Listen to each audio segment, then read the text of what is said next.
বরিশাল নতুল্লাবাদ থেকে মাত্র 10 থেকে 15 মিনিটের দূরত্বে রয়েছে এই 6 মাইল এলাকায় ম্যাজিক চায়ের পয়েন্ট।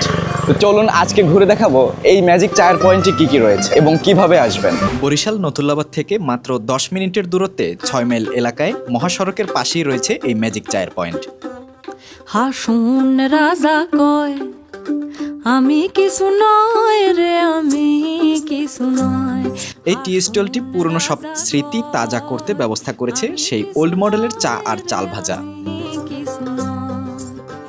অন্তরে বাহিরে দেখি, অন্তরে বাহিরে দেখি কেবল দয়া। ছোটবেলায় চায়ের সাথে চাল ভাজা খেয়েছি আজ থেকে প্রায় 15 থেকে 17 বছর আগে নানা বাড়িতে নানির হাতে।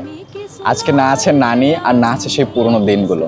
কালের বিবর্তনে আমাদের এই যে চায়ের সাথে চাল ভাজা বা হাতে ভাজা মুড়ির যে কালচারগুলো, এই কালচারগুলো ধীরে ধীরে উঠে গিয়েছে এই জগৎ থেকে।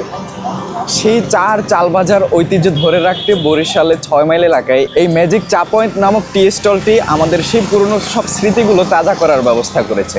তো বরিশাল নতুল্লাবাদ থেকে কিভাবে 10 থেকে 15 মিনিটের মধ্যে অটোতে অথবা বাইকে চড়ে এই 6 মাইল এলাকায় ম্যাজিক চায়ের পয়েন্টে আসবেন, তার সম্পূর্ণ ট্রাভেল গাইড থাকছে আজকের এই ভিডিওতে।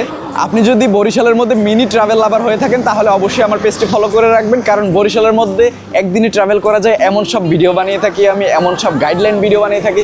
তো চলুন শুরু করা যায়। হ্যালো বরিশালবাসী, কেমন আছেন সবাই? চলে আসলাম নতুন ভিডিও নিয়ে। আপনারা যারা বরিশালের মধ্যে মিনি ট্রাভেল করতে ভালোবাসেন তারা আমার পেজটিতে ফলো দিয়ে রাখবেন, কারণ আমি বরিশালের মধ্যে একদিনে ঘুরে আসা যায় এমন সব লোকেশনে ট্রাভেল করে আপনাদের জন্য গাইডলাইন ব্লগ বানাই। বরিশাল নথুল্লাবাদের জ্যাম ঠেলে বিকেল 4টায় রওনা হই ম্যাজিক চা পয়েন্টের উদ্দেশ্যে। নথুল্লাবাদ থেকে অটোতে উঠলে 15 থেকে 20 টাকা ভাড়ায় পৌঁছে যাবেন 6 মাইল এলাকায়। নথুল্লাবাদ থেকে বরিশাল ঢাকা মহাসড়কের রাস্তার পাশেই ঢলে পড়েছিল সূর্য। সূর্যের কিরণ আর রাস্তার অপরূপ দৃশ্য মন ঠান্ডা করে দিচ্ছিল। বাইকে আসলে অবশ্যই সার্ভিস রোড ব্যবহার করুন, অটোতে আসলে ড্রাইভারকে বলুন রাস্তার পাশ থেকে চালাতে, কারণ এই রাস্তায় বাস ট্রাক অনেক দ্রুত চলাচল করে। প্রথমে কাশীপুর চৌরাস্তা, তারপরে গড়িয়ার পার হয়ে বরিশাল ঢাকা মহাসড়কের পাশেই এই ম্যাজিক চা পয়েন্টের অবস্থান। মহাসড়কের পাশেই এই ম্যাজিক চা পয়েন্টের অবস্থান থাকার কারণে এটাকে খুঁজে পেতে বেগ পোহাতে হবে না। গাড়িতে বসে শুধু তাকিয়ে দেখবেন সড়কের ডান সাইডে এই ম্যাজিক চা পয়েন্ট নামক সাইনবোর্ডটি আছে কিনা। নথুল্লাবাদ থেকে এই ম্যাজিক চা পয়েন্ট পর্যন্ত আমার গাড়িতে 4 কিলোমিটার দেখাচ্ছিল। গেট দিয়ে ঢুকেই দেখবেন সামনে বাইক রাখার স্থান রয়েছে। জায়গাটা সাদাসিধে হলেও এখানে রয়েছে নানা আইটেম চা, চাল ভাজা, তিল ভাজা, বাদাম, নাড়ু, সাথে রসুন এবং 30 আইটেমের মশলা দিয়ে বানানো মিষ্টি পান তো রয়েছেই। 20 টাকা বাটি। আপনার এর ভিতরে থাকবে যে চাল ভাজা, তিল ভাজা, বাদাম ভাজা আর হচ্ছে নাড়ু। নাড়ুটা আবার 5টা আইটেম দিয়ে তৈরি করা হয়। তিল, বাদাম, নারিকেল, আখের গুড়, চাল ভাজার গুঁড়া দিয়ে তৈরি করা হয়। আর এছাড়া আমাদের হচ্ছে চা আছে যে আপনার দুধ চা, মানে এটার নাম হয়েছে ম্যাজিক, কিন্তু চাটা হচ্ছে দুধ চা। আপনার এটার ভিতরে 2টা কোয়ালিটি, একটা হচ্ছে রেগুলার, একটা হচ্ছে স্পেশাল। স্পেশালটা হচ্ছে সরমালাই, ওইটার প্রাইস হচ্ছে 50 টাকা, আর রেগুলারটার প্রাইস হচ্ছে 30 টাকা। এটা হলো 250 গ্রাম চাল ভাজা, 160 টাকা কেজি। তিল আছে, বাদাম আছে, চাল ভাজা মিক্স। আপনাদের আধা কেজি চাল ভাজা হলো 80 টাকা, তিল আছে, বাদাম আছে, আর হলো 1 কেজি চাল ভাজা 160 টাকা কেজি আমাদের। এটা হলো বাদাম আছে, তিল আছে। পান হলো 30 টাকা ভাইয়া।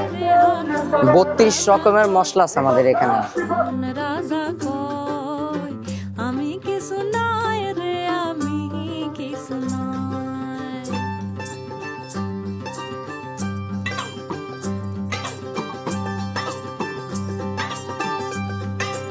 আমরা ম্যাজিক চা, চাল ভাজা আর স্পেশাল নাড়ু অর্ডার করেছিলাম। টোটাল দুজনের খরচ এসেছিল 160 টাকা। চায়ের স্বাদ এভারেস্ট, তবে নাড়ুর স্বাদ খুব একটা ভালো লাগেনি। তবে চাল ভাজার আইটেমের কারণে নাড়ুটা স্কিপ করতে পারেন। শহরের মধ্যে ঘুরতে ঘুরতে যদি বোরিং ফিল করেন তাহলে আপনি আপনার প্রিয় মানুষদের নিয়ে চলে আসতে পারেন এই 6 মাইল এলাকায় ম্যাজিক চায়ের পয়েন্টে। আশা করি আপনাদের ভালো লাগবে। বরিশালের মধ্যে মিনি ট্রাভেল গাইড ভিডিও পেতে বরিশাল ব্লগস পেজটিতে ফলো দিয়ে রাখুন। দেখা হচ্ছে পরবর্তী লোকেশনে।